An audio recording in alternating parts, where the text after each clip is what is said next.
News explosion! Michael Bay is confirmed to produce a dystopian sci-fi action thriller set in America run by a dictator. Too soon? It's ScreenJunkies News.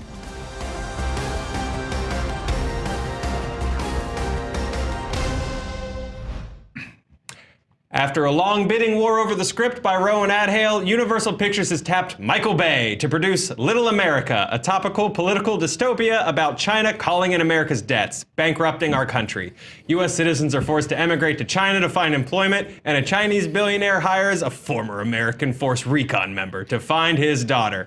Adhale, a Brit, will direct what he says will be a fun Escape from New York-like movie. With me is a panel to talk all things dystopian. Matt Key, thanks for being here. Happy to be here. Greg Elba. Thank you. And my own dictator, Andy Signor. So guys, this sounds awesome. This sounds incredible. What I want to ask first, is this going to be 13 Hours Michael Bay, or is this The Rock Michael Bay? I'm hoping The Rock. Oh man, I would love to see The Rock Michael Bay come Because back. The Rock Michael Bay still had moments of seriousness when he was in there. Yeah. Like that made it fun and exciting. He took pleasure in gutting you, Rock. boy. Yeah, it's got to go Rock, or this is a failure.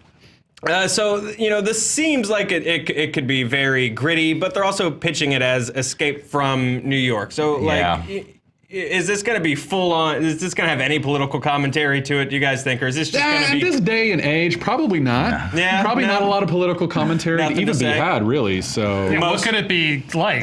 I don't see any parallels. I see no parallels. So mostly complete just fantasy. Yeah, Kurt Russell just surfing. To China.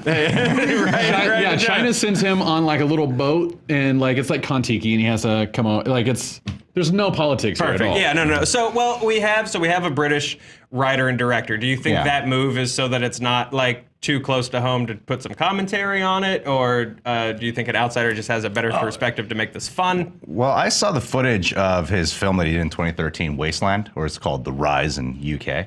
And that film, I felt, because reading the plot description, it sounds rather serious to me, but they keep saying it's going to be like a fun tone throughout. Sci-fi fun. Looking at his film footage, it was like, he looks like a kind of a Guy Ritchie sort of director. So I could see it being like an actual really fun film if it's this director doing it. So I could see why they actually chose this guy. I don't know if him being British has anything specifically to do with it. Sure. Yeah, but going along with that, I think like having a more like technique driven, exactly, like fast editing, like the filmmaking is like the filmmakers are having fun, and that's going to make the film fun. I don't think that like. Okay, so you guys think this is going to be a fun on purpose thing? Well, yeah. Less like a Red Dawn, which I feel like when they made Red Dawn, they weren't trying to make a fun movie. But now we look back at Red Dawn and go, His Wasteland movie was like a gritty heist thriller that was also escapism fun. So and I feel like I could see that kind of, themes and those elements being put at place in here. Mm-hmm. Because the main plot is about, a guy who has to go back into the American ghetto, and as they call it in the plot description. So, I mean, we know two characters. We have a Chinese billionaire who has to outsource jobs back to America. Oh, the irony! to an American Special Forces Recon member to find his daughter. What's our dream cast here, you guys? Oh man, they're so. I want the ex-military guy to be Idris Elba so bad. No. I want to see Idris Elba to just like come into America and rescue this dude's daughter and just rip it up. I want the president to be Mel Gibson. Oh my God. All right, I like it. Wow, that's not bad. I was thinking Schwarzenegger as the president. They kind of have him do a fun turn, and now with him like going against the Donald on Apprentice. Oh, that would be cool. His subtle little dig at like playing Trump. It depends on the kind of film we're going for. I feel like Mel Gibson brings that level of like, menace and rage kind of scare that Trump has, but he also has like guilt in his eyes though, I don't see him wanting to take that on though, but it would be it's Dreamcast. Yeah. Dreamcast. Mel Gibson's not going to take it on. I wouldn't cast him either way. I want this to be an American pulled out of retirement for one last job, because what's more American than that? And I want this to be Kurt Russell paired with a Chinese guy, because obviously the billionaire is just not going to let this guy go in solo. So I want this to be Kurt Russell, Donnie Yen. Donnie Yen, right? Yeah. In an American hellscape. I love the idea of Kurt Russell. I just think he's too old. It's like you need a night. Yeah. And I'm having trouble. Like, who's our new? Who is our new Schwarzenegger? Who is our new? It's like Jason The Rock Statham. is a little obvious. The Rock's obvious. I'm just Jason Statham's not bad, but it's like Gerard Butler is having his run with the Olympus Fallen movies, but I don't want. It's like, who is that? Chris Pratt.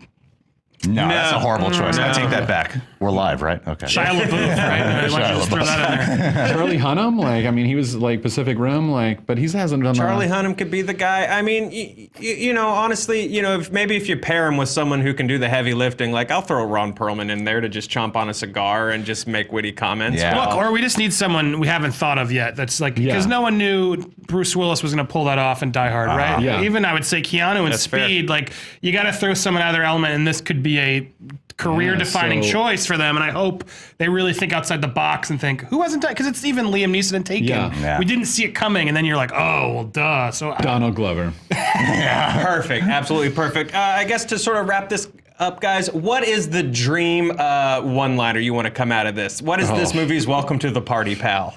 Oh, jeez.